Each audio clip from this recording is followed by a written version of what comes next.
Alright, let's do it.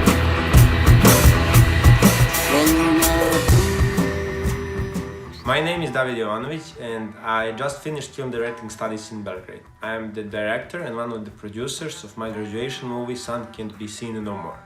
And I worked in the film industry for the last several years and I'm the founder of the creative group Pointless Films, which is the company behind the movie. So, Sun Can't Be Seen No More is a drama with the elements of fantasy, and it's a story about a place where everything is kind of turned upside down. And you're never really sure whether it's day or night, or you can see the sun or the moon in the sky.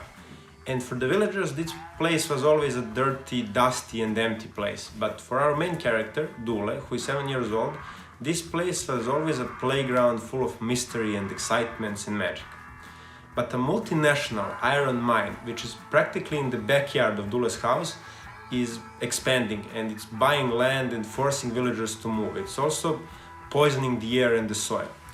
And Dule's father, Vid, is trying to win the battle against the mine, but ultimately fails and has to move with his family.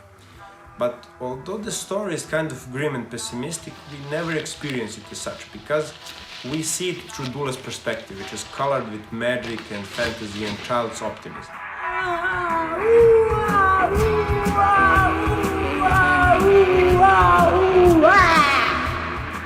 Prior to writing the script, we went exploring to the place where I grew up, and it's a village that's pretty similar to the one in our story. We also made a documentary there, which we are seeing right now.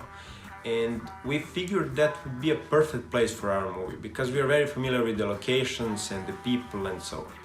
But story-wise, what I found most interesting about that place was the surreal clash of the positivity and cheerfulness of the people living there and the bleak, tragic and pessimistic reality.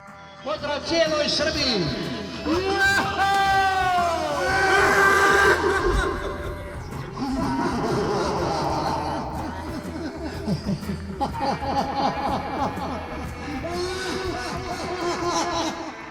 And we kind of tried to capture that surreal clash in our script through Dule's perspective.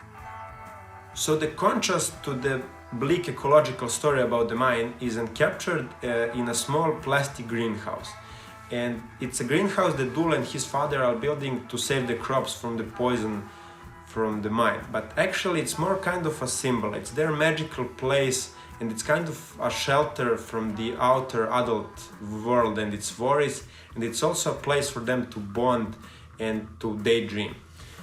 And as the story progresses and gets more and more grim and pessimistic, so does the world in our movie get more and more filled with figments of Dule's imagination.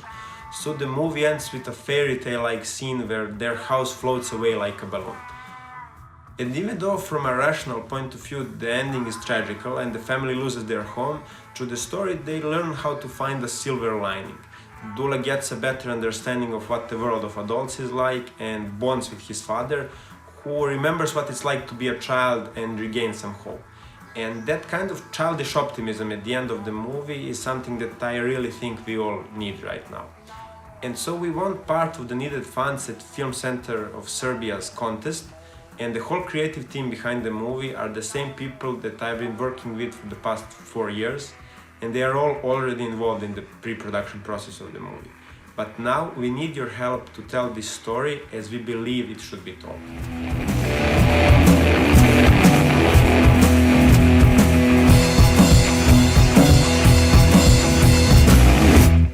You get that? No. I don't drink that foreign beer.